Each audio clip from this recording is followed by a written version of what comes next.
Hey there, Internet people. This is the Stark Lord, talking about something a little different today. I know normally I talk about Warhammer 40k. Well, instead today we're going to talk about a different game called Dystopian Wars. I felt like talking about this mostly because I have a model I want to talk about. I actually got it for a friend for Christmas, so this is not going up before I give it to them, so this might not go up until the middle of January. But, basically, out there in the game, war gaming, hobby, there's a million games to play. I mean, there's all the stuff by Games Workshop, which a lot of people talk about. There's Warhammer 40k, normal Warhammer. That's really about it. I mean, there's Battlefield Gothic, which I've also gotten into. I actually just bought a friend of mine's Tau fleet recently, but because he wasn't going to use them anymore, whatever. But there's a lot of games out there. There's all the Privateer Press stuff. There's a billion little companies. I mean, there's Infinity by Corvus Belli, to name just another random game that's out there. It's getting really popular. The game I really want to talk about is this guy right here. This came out about a year ago now, if even that much long ago. I first heard about it like 2 months before it actually got released and immediately jumped down on it because I, first off, really like naval-style games. I'm a big steampunk fan. I mean, like actual steampunk. Not like War Machine steampunk where it's fantasy with, cogs. I mean, retrofuturism, I mean Victorian era with science fiction, Victorian era science fiction. So when Spartan Games decided to put out this game, I was very excited. Now Spartan Games, if you know about them, their first game was called Uncharted Seas. They're basically, well, I'll step back a second. Spartan Games, basically, right now all they do is make naval-style combat games. They're probably the best people, in my opinion, on the market right now for currently running and making games. I mean, I love Battlefield Gothic, but Games Workshop doesn't really support it that much, so we're not going to talk about it right now. But for companies that are putting out and providing something a little different to the wargaming universe instead of just another squad-based or army-based game, we got Spartan. And Spartan has made Uncharted Seas, which was their first game, which was, it's all fantasy stuff, elves, dwarves, whatever. Then they made their sci-fi game, Firestorm Armada, which is okay. I did consider it for a while. The only reason I did is I couldn't get into the ship designs. I think the rules are fine. For the most part, I couldn't get into their fluff. But then there's their third game, which is Dystopian Wars, which again is a steampunk style it's supposed to take place in like the 1870s. It's just a little bit different instead of, Civil War and all that happening around then.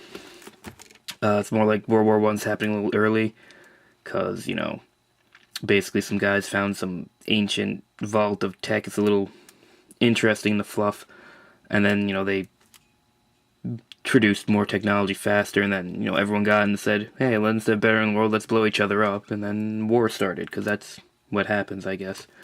To speak about Dystopian Wars, again, the cool game, the big thing I really like about it is, like, yeah, you start with a naval concept, but it goes to everything. There's a full land army, there's the naval armies, and there's an air force, so there's fleet-based actions, they call them land ships, so they're that big, giant, like, your little tanks are like your nobody units, and they have these giant, again, land ships that just look awesome. Then you have blimps and rotor ships and all this air stuff, so it kind of covers everything. It's kind of like a Total War kind of idea.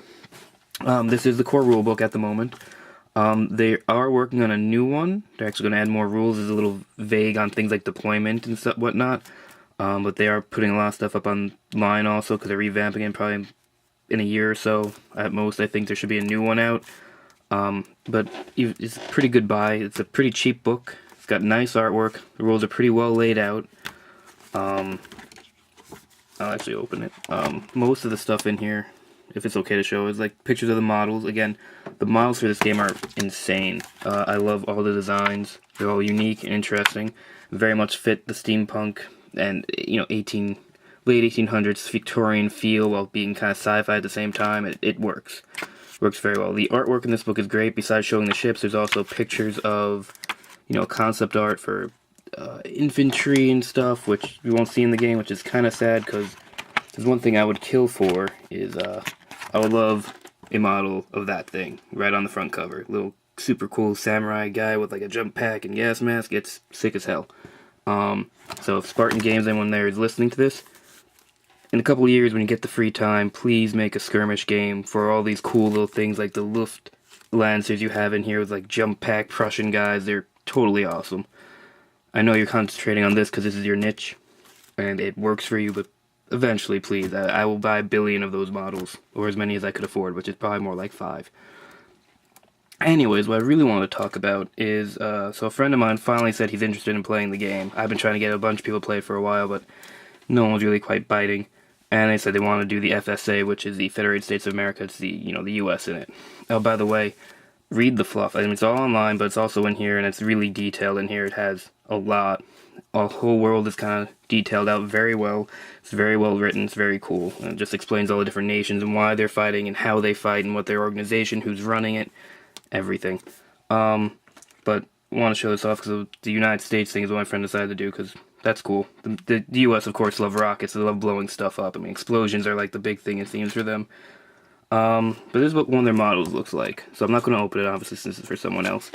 First off, this model's huge for a naval combat game. It's, about 6 inches or so I don't know. I don't have a ruler right in front of me. It's supposed to be a Dreadnought, so it's supposed to be one of the larger ships. Think of like a oversized battleship. The models come in a condition that's fantastic. There's like no bubbles anywhere. I see a little bit of what is it called? Not venting. Flash on the edges of the big water wheel here. I don't know if you can see that through all the glare and everything. See that little triangle way down there? That's it. That's all you have to clean off on this entire model, is these couple of little triangles with a file, and it'll take you like 2 seconds, and it's good to go. The detail's fantastic for the scale size. There's all these little rockets here. There's a couple of little turrets, which again, I wish I could open this up to show you better.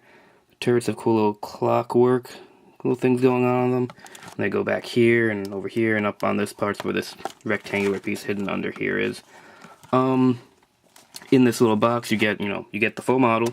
Under this is a little card with all the rules for the model on it, so you know what it's supposed to be doing. I think you should have the point cost on there. For the most part, the game's actually pretty cheap right now, which is cool. I mean, a starter set will run you about $50, $60 US. I think it's like £30, I think, right now. Which is actually a pretty good buy, because it comes with a lot of stuff. You get like a battleship, a couple cruisers, a couple frigates. And, it looks like a fun game. I mean, they've basically just been building off of the Uncharted Seas concept. It's a very simple, solid game that's very easy to play and learn and flows very well. It's a little conceptual, that the whole range band thing. Eventually I will review the game once I actually gotten a couple of games down under it. But, from what I can tell, the game is pretty solid. I've met very few people that don't like the game system. I don't know a lot of people that play it right now because I guess that you couldn't get into it. I saw a lot of people play Uncharted when it came out, and then they kind of died off. I'm hoping we can get more people to play Dystopian Wars, because I like this crap. Anyways, though, this model is really sick. I hope my friend likes this. It costs like $20. I mean, it's not really expensive. Maybe less than that, actually. I forget. But I don't know, what else is there to say about the game, except that I think Spartan does a really good job. If you haven't checked out their site, please do. Again, if you're interested in the naval combat, these guys do it really well. It's really all they do right now, and they do concentrate and they do listen to people. They comment pretty often on their forums, what I can tell. And they seem like a pretty nice company, nice small guys that are really doing a lot right now. Just expanding on 3 completely different games. I mean, yeah, they're all kind of using the same system, but in different ways. Like, they're just now bringing flyers into Uncharted Seas because of all their work in Firestorm Armada, making tiny units and stuff, and all the work they've done on Dystopian, making land units and air units and sea units, all working at the same time. And like I said, they are expanding the game by adding more, they are changing it a little, not changing it, sorry. They're expanding on the game, they're adding more, rules, they're making it a little bit clearer in the upcoming book when they release it, which is great. So if you don't want to get the rules right now, I guess don't, just be aware, because I know they're going to change it soon, but it's not like it's a $60 book, it's like a $20 book. It's not that expensive. Get the extra money if you want to check it out, and again, the artwork in here is really good, the story stuff in here is really good. It covers, in this book right now, there's only 4 of the now 9 main nations that are going to be in. Originally they're saying 8, but I think now they have 9 nations listed up there, because I think The French one was just supposed to be an ally, but I think they might be getting made into a full army. I don't know how that's working, or full. Yeah, army's the right word, I guess. It means a fleet and air force and a armored corps. Um, I just hope to do well with this. I hope my friend enjoys this model. You'll probably see a review it on his channel when he gets it because it's going to be Matt from Fearless Gaming's, also Helios Raven's site, so hopefully in a month or two you'll see this thing painted up all nice and pretty. Anyways, tell me what you think of the company, if you've heard of them, if you've got any questions about them. I've been following them for a while, just, to learn about them, because as soon as I found out about this, like I saw on some blog, steampunk ship game, I said, sign me up. And again, great fluff, definitely check it out. If you have any questions, comments, criticisms, please just drop a line in the comments, hit like if you like, hit dislike if you dislike, obviously. That's great, I don't care, just, let me know what you feel. And I'll probably stop saying more next time, sorry for a bit, because I'm realizing I'm probably saying a lot. Sorry about that. Anyways, did it again. Anyways, have a great one, I hope you have a nice new year. This is the Stark Lord, signing off.